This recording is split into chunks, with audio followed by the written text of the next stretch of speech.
करंजिया ठारे प्रधानमंत्री आवास योजना शहरी 2.0 संपर्कित सचेतनता शिविर अनुष्ठित।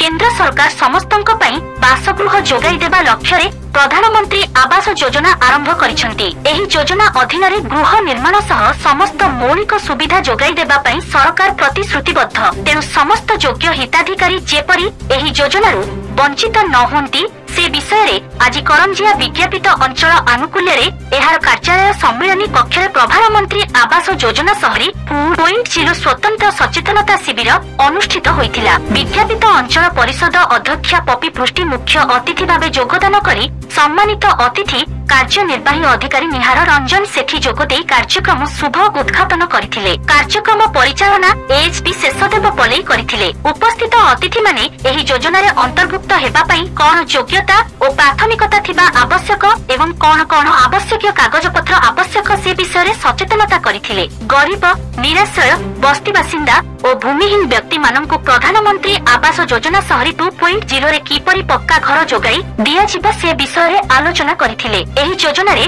सहायता राशि 2.5 लाख टंका सहित 4 मास मध्यरे गृह संपूर्ण कले 20,000 और 6 मास मध्यरे कले 10,000 टंकार प्रोत्साहन राशि मिलिबो। एही योजना रे महिला और स्वतंत्र वर्गर हिताधिकारी को प्राथमिकता प्रदान करा जिवो। श्री पलई गृह पई आवेदन शैली कोन कोन कागज पत्र आवश्यक केउ माने एही योजना रे शामिल हेबे और योजनार मार्गदर्शिका संपर्क प्रभृति विषय रे आलोकपात करथिले। विज्ञापित अंचलरू बाद पड़िथिबा हिताधिकारी माननकु एही योजना रे शामिल करी सहरर अस्थि अंचलर भाई भौणी माननकु पक्का घर जोगाई देबाकु लक्ष्य रहिछि बोली अध्यक्षा पपी पृष्टि निजर वक्तव्य रे कहिथिले।